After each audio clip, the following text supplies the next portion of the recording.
भगिना हाँ भाई बाइकवा बेच के एक हेलीकॉप्टर काहे नहीं खले ले? काहे मामा? अरे अरे भाई बाइक कितना तेज चलावत रह कि लागत कि हमार मुड़िए उड़िया जाए। अरे तो तू काहे के चिंता करत रह? तुहार वाला के बा। अरे मोर भगिना देखब बेटा जब हम मरब न तो तू कितना रोता रह। तू निश्चिंत रह, हम तो के मर ही ना दे। अच्छा अच्छा आई प्राउड ऑफ यू बेटा, आई प्राउड ऑफ यू। मामा उतरा। काहे? अरे उतरा ना। हाँ हाँ बस आ जाए। का मैडम गाड़ी के इंतजार करता रहू? हाँ अरे आज सब गाड़ी हड़ताल पे बड़ी से, एको गाड़ी ना मिली है सर। चल आवो तो के छोड़ देता नहीं। हम चल गए। अरे चला तो के छोड़ देता नहीं, आवा।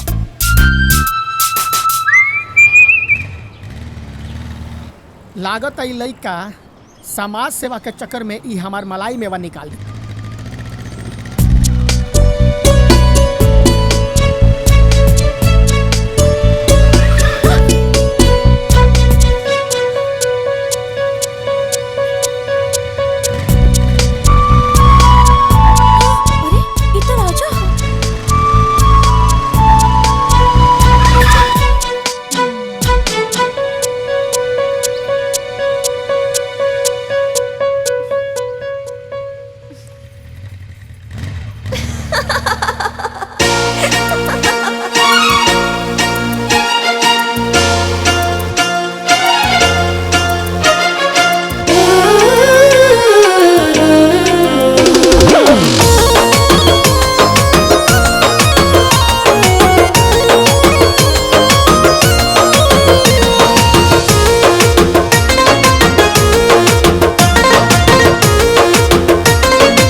आज के दिन बारे खास सफल भइल प्रयास। अच्छा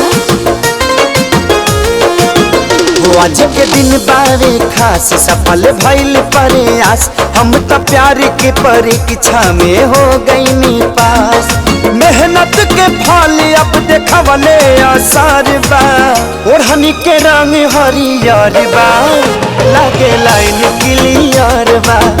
ओढ़नी के रंग हरियर बा, लागे लाइन क्लियर बा। पागल।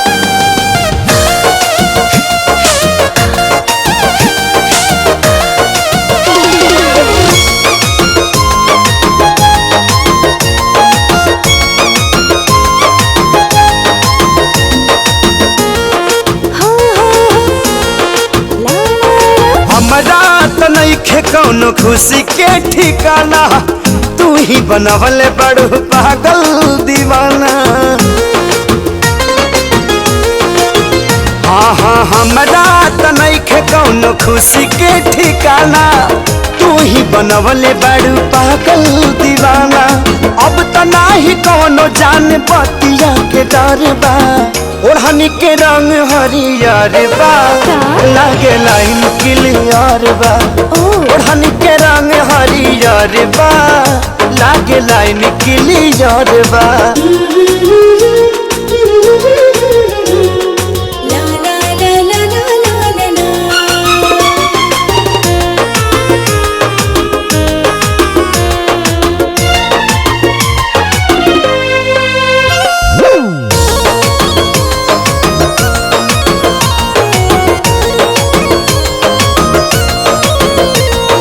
तोहरे ही मुँह से सुनल चाहतानी। कह दो तू आज आई लव यू रानी।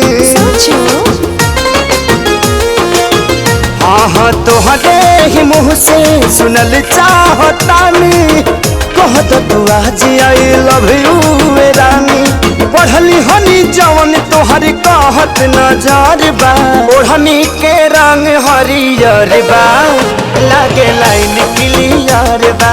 ओढ़नी के रंग हरियर बा, लागे लाइन क्लियर बा। तो आगे बढ़ा।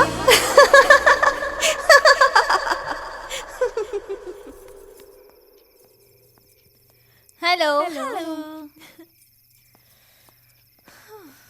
का यार कम से कम आज तो तोहरा के मिठाई लेके आवे के चाहिए। ओ कौन खुशी में?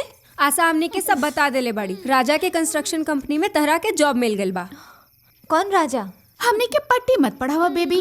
उहे राजा के बात करत तनी सन जेकरा बाइक पे बैठ के तू रांची के दर्शन करत रहलू। ओ तो नहा धोआ के हमरा पीछे पड़ गइल बाड़न। अगर ऐसन बात बा डार्लिंग, प्रजा राजा के पीछे लाइफ सेट हो जाई तहार।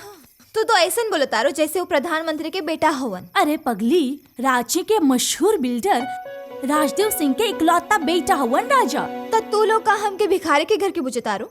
हम वो मशहूर बिल्डर के बेटी हैं। तो फिर एजा का झाक मारा तारू? जा अपना बाबूजी के पास। अमीर बाप के बिगड़ी औलाद को हम बहुत अच्छी तरह से जानते हैं। उन लोग के बिस्तर अच्छे होते हैं लेकिन नियत नहीं। और मुझे राजा में कोई इंटरेस्ट नहीं है। ओ हेलो, तोहरा जैसा ना तमाम लड़की हथेली पे अपन दिल लेके ओकरा आगे पीछे भटकत रहेली सन, बाकी केहू के दिल ना दहलन। यदि हमार बात पर विश्वास ना होखे तो आजमा के देख लो, ओकरा से दोस्ती करके। बिल्कुल, जब वो तहरा के लिफ्ट दे देले बाड़े, तू अपन ऑफिस में जॉब जरूर दी है। ओके, कहाँ बा उनकर ऑफिस?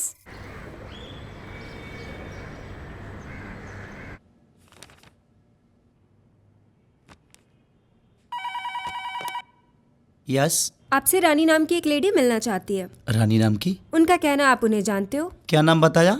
रानी।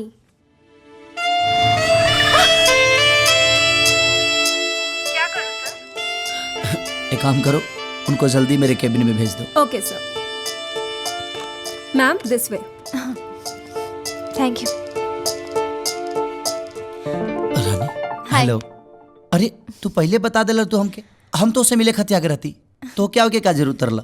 अरे अच्छा, लेकिन हमारा नंबर भी तो तोरा लगे नहीं है। बोलो तू कैसे? अच्छा ही बताओ कि चाय लेबू की कॉफी? सॉरी, बैठा। हमार बायोडाटा फिलहाल हमके जॉब की जरूरत बा। अच्छा तो तू जॉब खातिर आइल बाड़ू? जी। सॉरी रानी, हमारा कंपनी में ऐसा कौनो जॉब नहीं है जौना जगह पर हम तोहके रख सके। कैसे कि हम लोग के पेट भरी ले, केहू के पेट पलत ना मरी ले। हम केहू के निकाल के तोहके नहीं रख सकत। ओके, आपका कीमती समय बर्बाद करने के लिए सॉरी। अरे तू तो फालतू में फूलन देवी खानी किसी आ गई। तो क्या करूँ, आपकी आरती उतारो? एक जॉब तो दे नहीं सकते? बड़े नाम दर्शन छोटे। आपने कभी परियों को गुलामी करते हुए देखो, देखा? मैं परी नहीं, फिलहाल बहुत बुरी परिस्थिति में हूँ। मैं हूं ना, सब आपका राइट टाइट कर दूंगा। आपसे कुछ नहीं होगा, दीजिए। गलतफहमी के शिकार मत होइए आप। मैं नहीं चाहता कि आप किसी की गुलामी करें। इसका मतलब आप ये चाहते हैं कि मैं भूखे मरूं? नहीं, ऐसा भी नहीं चाहता।